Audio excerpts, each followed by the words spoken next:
RSCIT परीक्षा की तैयारी कर रहे सभी भाई बहनों को नमस्कार। आरएससीआईटी परीक्षा अब बहुत ही नज़दीक आ गई है। अगर अभी तक आपने तैयारी शुरू नहीं की है तो आज से ही तैयारी शुरू कर दें। 4 अगस्त और 18 अगस्त को होने वाली आरएससीआईटी परीक्षा की तैयारी के लिए पार्ट 9 का हमारा ये वीडियो है।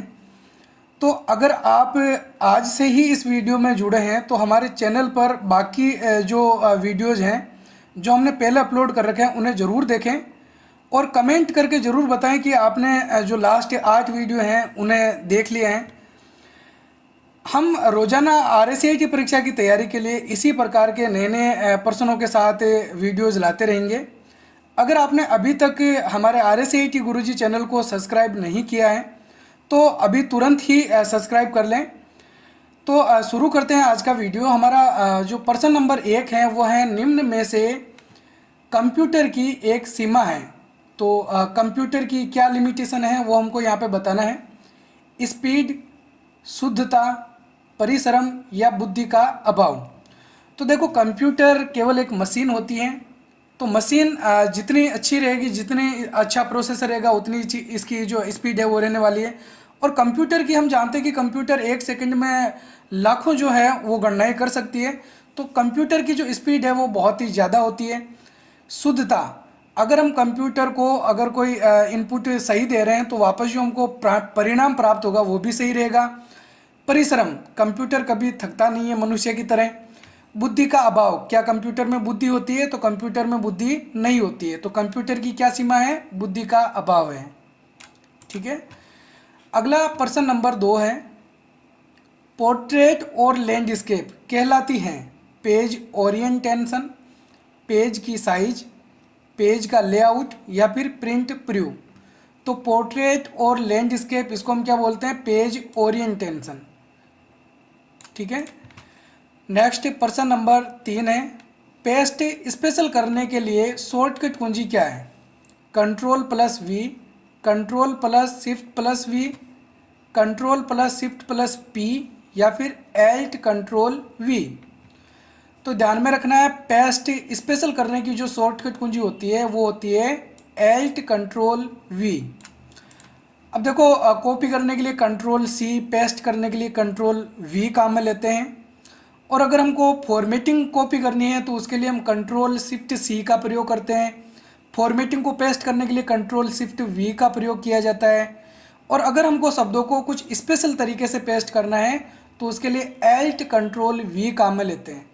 अगर आपने अभी तक एल्ट कंट्रोल वी का प्रयोग नहीं किया है, कंप्यूटर अवेलेबल हैं तो ज़रूर एक बार ट्राई करें।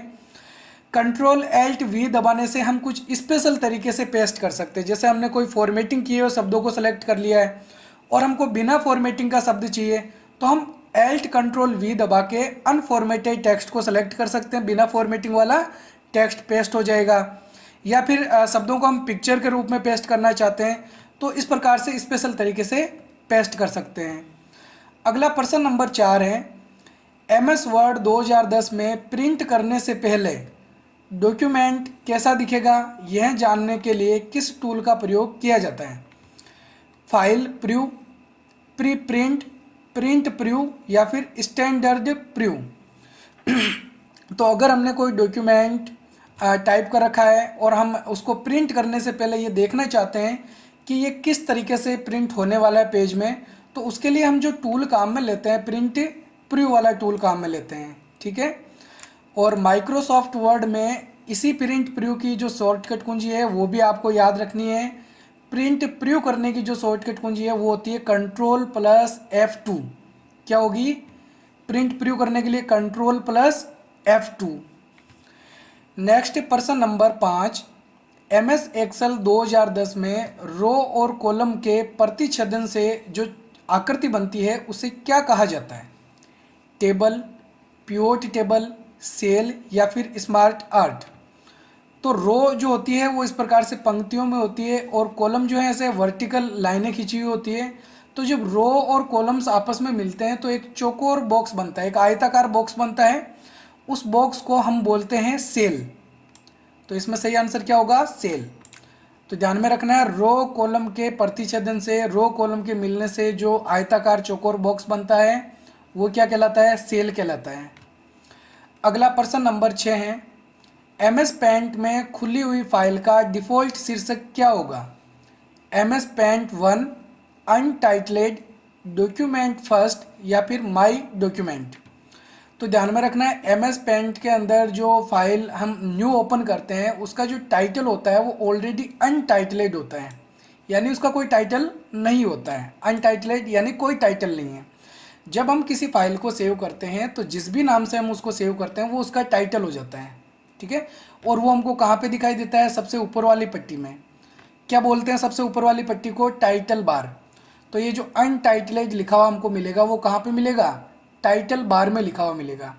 MS paint new file open करेंगे तो उसका टाइटल क्या रहेगा? अनटाइटल्ड रहेगा। साथ ही आपको यहाँ पर एक चीज़ और ध्यान में रख लेनी है कि अगर यहाँ एमएस पेंट की जगह पे माइक्रोसॉफ्ट वर्ड का टाइटल पूछा जाता है कि जब हम माइक्रोसॉफ्ट वर्ड की नई फाइल ओपन करते हैं तो उसका टाइटल क्या रहेगा, तो उसका जो टाइटल है वो भी आपको ध्यान में रखना है। माइक्रोसॉफ्ट वर्ड में जो फाइल बनती है उसको हम क्या बोलते हैं? डॉक्यूमेंट। तो डॉक्यूमेंट जब हम नया ओपन करेंगे, एमएस वर्ड की फाइल को ओपन करेंगे तो उसका जो टाइटल है वो रहेगा डॉक्यूमेंट फर्स्ट। क्या रहने वाला है? Document first. तो ठीक है, ये चीज़ आपको अच्छे से ध्यान में रखनी है। अगला प्रश्न नंबर 7 है, कॉम्पैक्ट डिस्क में डेटा रखने की कितनी क्षमता होती है? 650 से लेकर 700 MB, 500 से लेकर 1024 MB, 4.7 से लेकर 8.5 GB या फिर 2 से लेकर 4 GB।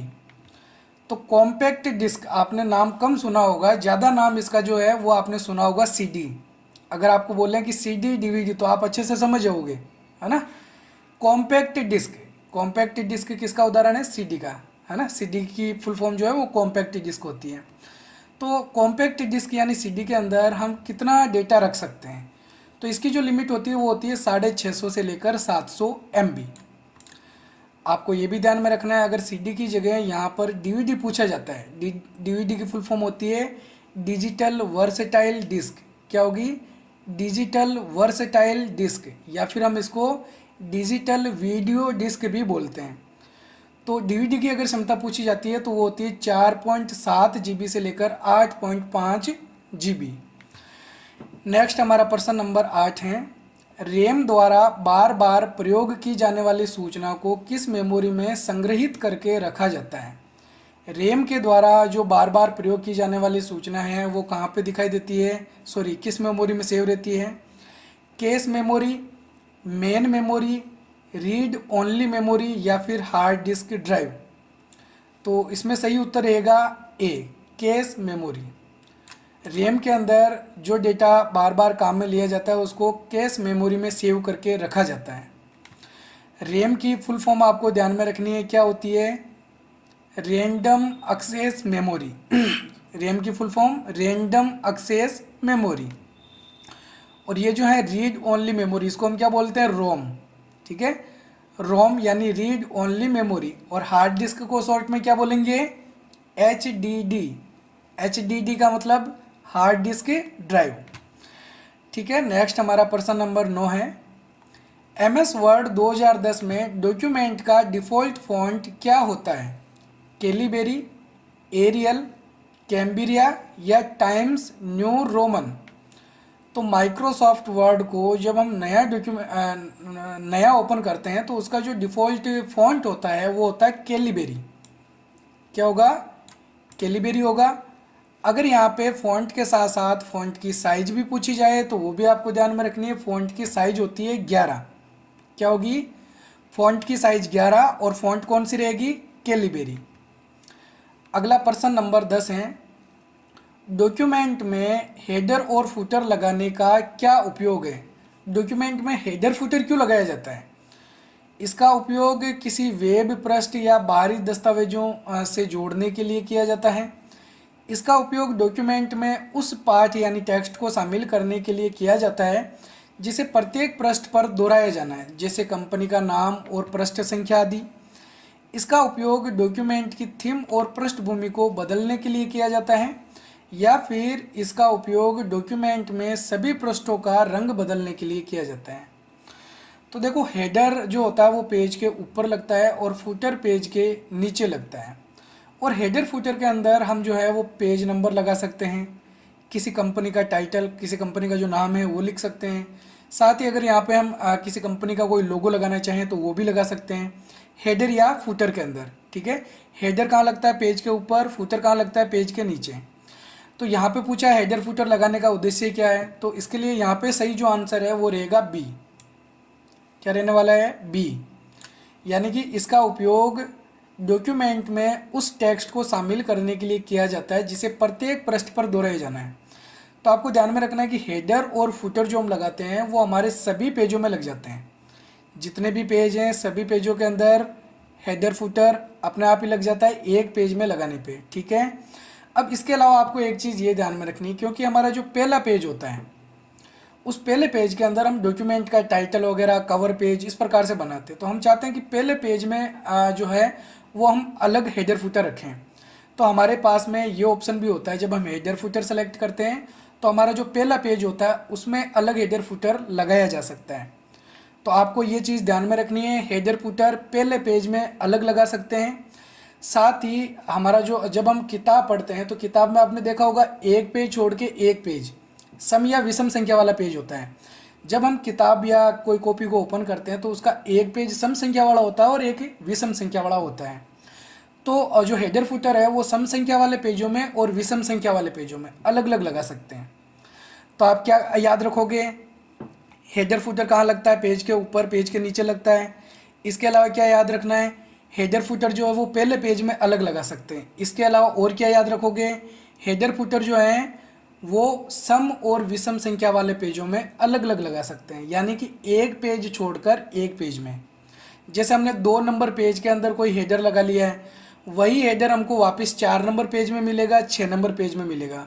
और जो हमने 3 नंबर या 1 नंबर पेज में लगाया है वो 3 में भी मिलेगा और 5 में भी मिलने वाला है, 7 में भी मिलने वाला है। तो ठीक है, समझ में आ गया होगा आपके अच्छे से हेडर फुटर क्या होते हैं। अगला हम प्रश्न नंबर 11 देखते हैं। MS पावर पॉइंट में बनने वाली फाइल को क्या कहा जाता है? डॉक्यूमेंट, प्रेजेंटेशन, वर्कबुक या फिर डेटाबेस? तो माइक्रोसॉफ्ट पावर पॉइंट के अंदर जो फाइल बनती है उस फाइल को हम बोलते हैं प्रेजेंटेशन। क्या बोलेंगे? प्रेजेंटेशन। डॉक्यूमेंट कहाँ पे बनता है? डॉक्यूमेंट बनेगा माइक्रोसॉफ्ट वर्ड में, और वर्कबुक फाइल माइक्रोसॉफ्ट एक्सेल में। तो देखो RSCIT का कोर्स कर रहे हैं तो आपको ये चीज़ें तो अच्छे से क्लियर होनी चाहिए। Microsoft word, Microsoft power point और माइक्रोसॉफ्ट एक्सेल, इनके क्या क्या एक्सटेंसिव नेम होते हैं और इनमें बनने वाली फाइल को क्या कहा जाता है, ये तो आपको अच्छे से क्लियर होना चाहिए। तो पावर पॉइंट का एक्सटेंसिव नेम क्या होगा? .pptx, ठीक है। और डॉक्यूमेंट जो है उसका एक्सटेंसिव नेम, यानी कि जो फाइल माइक्रोसॉफ्ट वर्ड में बनती है उसका रहेगा .docx। और जो फाइल माइक्रोसॉफ्ट एक्सेल में बनेगी उसका एक्सटेंसिव नेम .xlsx, ठीक है। तो ये चीज़ आपको अच्छे से क्लियर होनी चाहिए। अगला हमारा प्रश्न नंबर 12 है। कंप्यूटर की किस पीढ़ी में माइक्रो प्रोसेसर का प्रयोग किया गया है? कंप्यूटर की कितनी पीढ़ियाँ होती है? 5 पीढ़ियाँ होती है, ठीक है। तो यहाँ पे पूछा गया है कंप्यूटर की किस पीढ़ी में माइक्रो प्रोसेसर का प्रयोग करते हैं? प्रथम पीढ़ी, द्वितीय पीढ़ी, चतुर्थ पीढ़ी या फिर पंचम पीढ़ी? तो हमने यहाँ पे एक पीढ़ी तो कम कर दी है। टोटल कितनी पीढ़ियाँ होती है कंप्यूटर की? 5 पीढ़ियाँ होती है। वर्तमान में कौन सी चल रही है?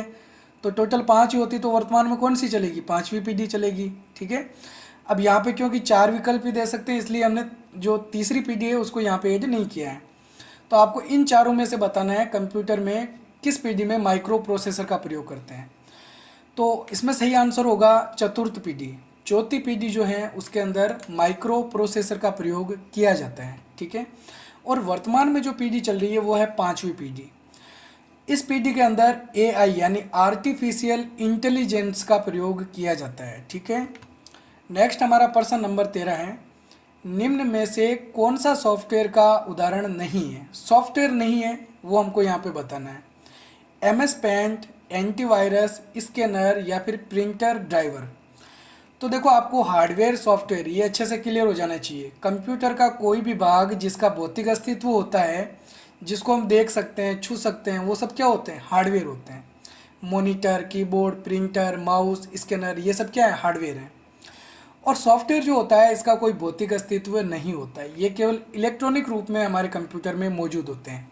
जैसे MS पेंट का कोई भौतिक भाग नहीं है, एंटीवायरस का कोई भौतिक भाग नहीं है, प्रिंटर ड्राइवर, ये देखो आपको यहाँ पे कन्फ्यूजन हो सकता है प्रिंटर और स्कैनर। तो प्रिंटर जो होता है वो उसका भौतिक भाग होता है, लेकिन प्रिंटर ड्राइवर यानी प्रिंटर को चलाने के लिए जो सॉफ्टवेयर होता है उसको हम प्रिंटर ड्राइवर बोलते हैं। तो ये एक सॉफ्टवेयर ही है। तो यहाँ पे सही आंसर होगा स्कैनर। स्कैनर क्या है? एक हार्डवेयर होता है जिसके द्वारा हमने प्रिंटेड जो पेज कर रखे हैं उसको वापस कंप्यूटर में सेव करके रखा जाता है। तो ठीक है, ये समझ में आ गया होगा अच्छे से। अगला प्रश्न नंबर 14 है, निम्न में से कौन सा मोबाइल वॉलेट का उदाहरण नहीं है? पेटीएम, UPI, गूगल पे या फिर याहू। मोबाइल वॉलेट क्या होते हैं? हमारे मोबाइल के अंदर ऐप होता है जिसके द्वारा हम पैसे किसी को भेज सकते हैं या रिसीव कर सकते हैं। तो मोबाइल वॉलेट पेटीएम होता है, UPI होता है, गूगल पे भी होता है, याहू नहीं होता है। तो याहू क्या होता है? याहू एक सर्च इंजन होता है जिसके द्वारा हम सर्च कर सकते हैं, किसी वेबसाइट तक पहुंच सकते हैं। याहू, गूगल, बिंग ये सब सर्च इंजन के उदाहरण होते हैं। ठीक है, नेक्स्ट प्रश्न नंबर 15, अमेजोन से ऑनलाइन हमारे द्वारा की गई शॉपिंग किस प्रकार की साइट का उदाहरण है? B2B, B2C, C2C या फिर C2B। तो यहाँ पे पहले तो मैं आपको सही आंसर बता देता हूँ। अमेजोन द्वारा जो ऑनलाइन हम सामान खरीदते हैं, शॉपिंग करते हैं, ये जो है वो B2C का उदाहरण होता है। अब पहले मैं इसकी एक बार सभी की फुल फॉर्म आपको बता देता हूँ। B की मतलब वो है बिजनेस, तो B2B का मतलब क्या हो गया? Business to business. अगर कोई ऐसी वेबसाइट, कोई ऐसी कंपनी जो किसी दूसरी कंपनी को सामान बेच रही है, यहाँ पर कंज्यूमर ग्राहक की बात नहीं हो रही है, कंपनी की बात हो रही है, एक कंपनी दूसरी कंपनी को सामान बेच रही है, तो B2B की कैटेगरी में आती है। अगर कोई कंपनी किसी ग्राहक को, कंज्यूमर को या ग्राहक को, कस्टमर को सामान बेच रही है, तो वो जो है वो B2C की कैटेगरी में आती है। हम क्या हैं? ग्राहक हैं, कंज्यूमर हैं, ठीक है, कस्टमर हैं। तो हम किसी कंपनी से सामान खरीद रहे हैं। अमेजोन क्या है? कंपनी है। तो अगर हम बिजनेस से, कंपनी से सामान खरीद रहे हैं तो इसलिए यहाँ पे होगा बिजनेस टू कंज्यूमर। क्या होगा? Business to consumer. अब C2C का मतलब क्या होगा? आप बताओ, दिखें क्या होना चाहिए? C2C का मतलब क्या होना चाहिए? जैसे मैंने बताया B2C का मतलब क्या हो गया? Business to consumer. तो C2C का मतलब होगा कंज्यूमर टू कंज्यूमर। अगर कोई ऐसी वेबसाइट जिस पर कोई कंज्यूमर ही सामान बेच रहा है किसी दूसरे कंज्यूमर को, तो वो C2C की कैटेगरी में आती है। और अगर कोई कंज्यूमर किसी बिजनेसमैन को, किसी कंपनी को सामान बेच रहा है, तो वो कौन सी कैटेगरी में आएगा? C2B। ठीक है, तो यहाँ पर हम किसी कंपनी से सामान खरीद रहे हैं, किसी बिजनेस से ही सामान खरीद रहे हैं, इसलिए B2C की कैटेगरी में रखा जाएगा। तो उम्मीद है आपको B2B, B2C, C2C कभी भी अगर लिखा हुआ मिले तो आप कभी कन्फ्यूजन नहीं होगे। अगला जो प्रश्न नंबर है वो है 16, एक्सेल में गणना करने के लिए कौन सा फॉर्मूला सही है, वो हमको यहाँ पे बताना है। तो अगर आपने एक्सेल चलाई है तो आपको अच्छे से पता होगा, नहीं तो मैं भी आपको बता देता हूँ कौन सा फॉर्मूला सही रहने वाला है। तो यहाँ पे पहला जो विकल्प है वो दे रखा है, इक्वल सम कोष्टक A1 A10 कोष्टक बंद। दूसरा दे रखा है इक्वल सम A1 कोलन A10। तीसरा विकल्प है सम कोलन A1 A10। और लास्ट विकल्प है यहाँ पे इक्वल सम कोष्टक A1 इक्वल A10 कोष्टक बंद। तो अब आपको इनमें से बताना है कि कौन सा फॉर्मूला लगाकर हम इन सेलों के अंदर जोड़ कर सकते हैं, इन सेलों में रखी हुई संख्याओं को जोड़ सकते हैं। तो जो इसमें सही फॉर्मूला हम काम में लेते हैं वो होता है इक्वल सम A1 कोलन A10। हालांकि यहाँ पर सेलों के जो नाम हैं वो बदल दिए जा सकते हैं, A1 की जगह पे B1 हो सकता है, B2 हो सकता है, कुछ भी लिखा हो सकता है। लेकिन यहाँ पर जो विशेष चिन्ह हमने काम में लिया वो लिया है कोलन। ठीक है, ये जो विसर्ग यहाँ पे लगा हुआ है, तो इसका मतलब क्या हो गया? A1 कोलन A10 का मतलब क्या हुआ? तो A1 से लेकर, कोलन का मतलब क्या हुआ? यहाँ से लेकर A1 से लेकर A10 तक, इसके बीच में जितने भी सेल आ रहे हैं A1 से A10 तक, इन सारे सेलों के अंदर जो भी संख्याएं लिखी है उसको जोड़ दी जाएगी, क्योंकि हमने यहाँ पे सम वाला जो फंक्शन है वो काम में ले रखा है। ठीक है, तो ये इसमें सही फॉर्मूला रहेगा।